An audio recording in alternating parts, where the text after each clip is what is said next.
Nao, tu veux jouer avec moi? L'évolution rapide dans le domaine des technologies donne accès à des solutions de plus en plus performantes. D'ailleurs, l'utilisation du robot social en déficience intellectuelle et en troubles du spectre de l'autisme en est un exemple. Nous avons donc sillonné le Québec afin de voir les différentes expériences d'utilisation avec le robot social.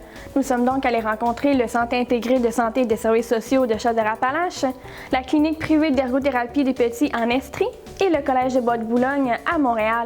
Au cours des prochaines minutes, vous aurez la chance d'entendre différents points de vue sur des expériences d'utilisation du robot social, notamment au niveau des impacts cliniques, des enjeux, des conditions d'implantation et des perspectives futures. Mais d'abord, voici quelques réactions vécues lors du premier contact avec le robot. Je me souviens au début, quand on a présenté Nao pour la première fois, on avait des salles combles. Là. Il a fallu rajouter des chaises, puis le monde, les gens étaient vraiment super intrigués. C'est sûr qu'il y avait un intérêt de ma part. C'est sûr que là, l'aspect techno, je pense que comme plusieurs ici, là, ça fait un peu peur de voir comment on peut travailler avec un robot. Il y avait la peur de la technologie, mais il y avait aussi l'intérêt puis la fascination. Je suis pas mal sûr que tous les enfants qui ont vu Nao et qui ont eu à interagir avec lui, je les ai tous vus sourire, je les ai tous vus super excités, super intéressés, super motivés à travailler avec Nao. Oui, bien, la première fois que Nao est venu, il a lu une histoire de Toupie Binou. Puis il y a eu un intérêt pour la lecture à partir de là. Il en parlait souvent de Nao, vraiment souvent. Il en parlait à son éducatrice de la garderie, il en parlait à la maison, il m'en parlait à moi. Le robot social a été expérimenté dans différents contextes, autant d'individuels qu'en groupe, et il a permis de travailler plusieurs objectifs d'intervention. En voici quelques exemples. C'est sûr que tous les objectifs au niveau de la communication, je pense que ça, c'est très gagnant au niveau des connaissances, du vocabulaire. Au niveau des catégories, on a travaillé au niveau des émotions. Je pense qu'on peut travailler un peu tout ce qu'on veut. La littérature scientifique en lien avec l'utilisation du robot commence à démontrer certains de ses effets bénéfiques. D'ailleurs, nos intervenants ont recensé quelques-uns de ces effets. En voici quelques exemples. En fait, nous, il y avait un enfant qui ne voulait pas entrer dans le local. Il refusait d'entrer et lorsqu'on a amené le robot, parce que le robot participait là, à la causerie au tout début, l'enfant est entré dans le local. Exemple, quand on pouvait travailler les catégories avec lui, parfois, il n'y avait pas beaucoup d'intérêt à travailler ça, sauf que là, avec Nao, on dirait que l'intérêt était là. Nao peut être aussi utilisé beaucoup comme agent de renforcement. Donc, on fait une activité, puis après, Nao danse ou une motivation, un intérêt là, qui peut être plus grand qu'une activité qui serait présentée, par exemple, seulement qu'à la table. Comme on peut l'imaginer, l'utilisation du robot social peut engendrer divers enjeux technologiques. D'ailleurs, certains d'entre eux ont été rencontrés par nos différentes équipes d'ergothérapie et de Chaudière-Appalaches.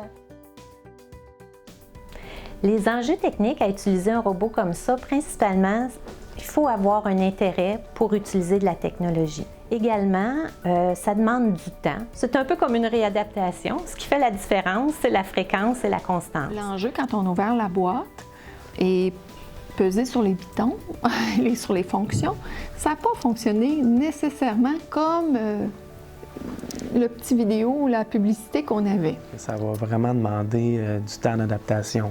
Comme toute nouvelle technologie, ça ne s'apprend pas du jour au lendemain. Puis, ce qui est un peu particulier avec Nao, c'est que souvent les applications ne sont pas 100% autonomes, ne sont pas 100% clés en main. L'étape d'après, c'est d'aller s'apprivoiser un petit peu le langage pour monter nos interventions, monter nos chorégraphies avec l'utilisation de chorégraphes. Comme vous l'avez vu, la présence de ces enjeux technologiques peut freiner l'utilisation du robot social en intervention. De là l'importance de collaborer avec une équipe ayant l'expertise technologique dans le domaine, comme l'équipe de Bois-de-Boulogne.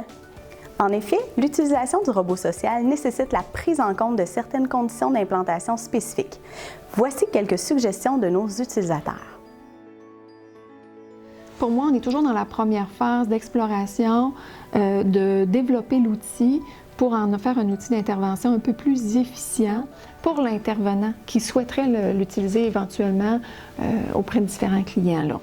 Bien, c'est sûr qu'on a à être coaché là, et à l'expérimenter. Je pense que c'est beaucoup ça parce que là, ça fait peur. Là, on le voit, puis même moi, tu sais, je trouve mignon, Nao.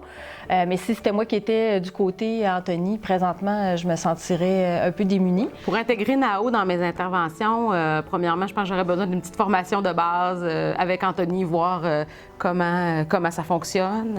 Au cours des prochaines années, il faudra poursuivre le développement technologique, mais il faudra aussi s'intéresser au niveau d'acceptabilité de la technologie et donc aller vérifier les attentes, les attitudes, les croyances à l'égard de la technologie, mais aussi les intentions à utiliser ou non la technologie.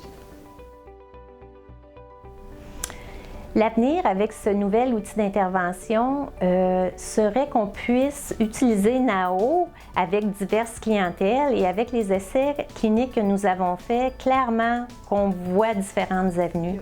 Avoir la réaction de l'enfant ce matin, pour moi, c'est une réussite. Donc, c'est de l'intégrer davantage dans nos pratiques sans alourdir nos pratiques. Je pense que le défi est là, on manque de temps. Il s'agit maintenant de venir supporter les gens dans l'utilisation de cet outil-là. Ensuite de ça, une fois que les intervenants ils vont être à l'aise de l'utiliser, bien, c'est sûr que on n'a pas le choix quand même de poursuivre le développement d'applications. Moi, en tout cas, quand je vois le sourire d'un enfant puis que je le vois heureux comme ce matin, pour moi, ça me donne le goût d'investir du temps et de l'énergie pour ce projet-là. Qu'est-ce que tu fais une blague, Nao?